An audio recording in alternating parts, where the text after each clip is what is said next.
Well, since Thespio was away last time, we didn't get a chance to hear his opinion on Sparkle 7. So, what'd you think of the 200th episode? Loved it! Thanks, Thespio. And now, today's episode.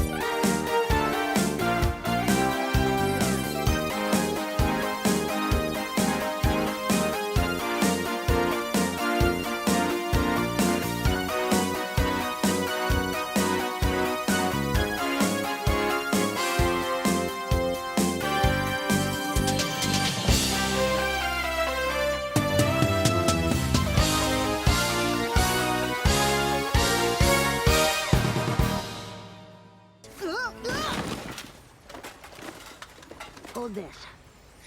Oh no, oh no, oh no! Celestia mails Twilight her old belongings from Canterlot, where she and Spike discover an old library book that she's forgotten to return since moving to Ponyville back in Season 1. Fearing, yet knowing full well of the consequences given her perfect book borrowing status, she sets off to return the book, only to find out the old librarian, Dusty Pages, has left her job. Twilight takes this news as her thinking her late return got her fired, so she sets off to put things right. Hello everypony, and welcome back to At the Screening, where today we'll be talking about The Point of No Return. And no, we are not talking about the Kansas album, or the 1993 film starring Bridget Fonda, or that song from Phantom of the Opera. Anyways, I'm Thespio. And I'm the voice of reason, and thanks Celestia we didn't get Amending Fences 2.0. I was this close to crying ripoff on this one. Now, while it does follow similar notes to the Season 5 episode, it forms a new path to keep things unique. You sure about that? I mean, we do get a cameo from Moondancer partway through. Okay, yes. But Twilight's guilt this time has a different meaning. Instead of making amends for someone else to learn the lesson, Twilight tries to make amends only to learn the lesson herself. So, Lesson 0 2.0? I mean, both deal with things being late/tardy! Well, think about this. All those episodes in the past with Twilight's OCD-ness fueling her motivations all come to a head here. I was too stubborn to know when to call it quits. It took your mistake to make me realize that I wasn't living the life I wanted. You mean you weren't fired? You left the library because you wanted to? Twilight has always aimed to be a perfect role model not just for others, but for herself. Heck, her photo is in the Canterlot Library for having the best book borrowing record. Never had a lateness recorded. Even in being a diplomat and headmistress, initially, she strived for perfection and doing everything by the book. To her, making errors is her biggest obstacle, and failure has always been her biggest fear. Dusty Pages teaches Twilight that mistakes and failure are a part of life, and that's what makes life exciting. I'll go ahead and say it, perfection is sometimes boring. We all want things to go according to plan, but we might not get where we want all the time. As Dusty put it, I'm not afraid to try things I might fail at. In fact, sometimes messing up teaches me more than getting it right. To me, this teaches the lesson that Flutterbrudder wanted to tell 100 times better, because we know who Twilight is and how she tends to act. Showing instead of telling.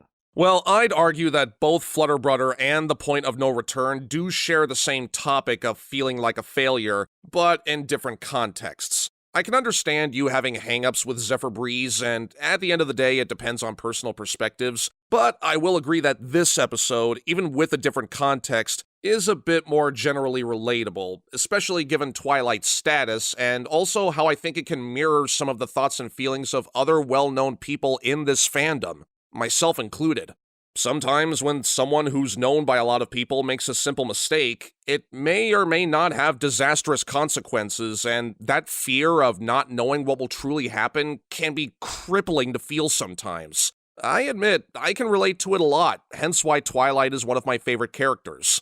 This episode also reminded me of Perfection from Courage the Cowardly Dog. Both episodes show how the idea of perfection is simply impossible to achieve or even to maintain. In fact, there's probably no such thing as perfection. As much as characters like Twilight want to strive to be a shining example to others, especially given how she's a princess, we do have to come to grips that we are flawed. We are human. Or ponies in this case. Even in Fame and Misfortune, she admitted that she's not perfect, but sometimes we go back to our old habits of feeling inadequate, and we simply have to be reminded again.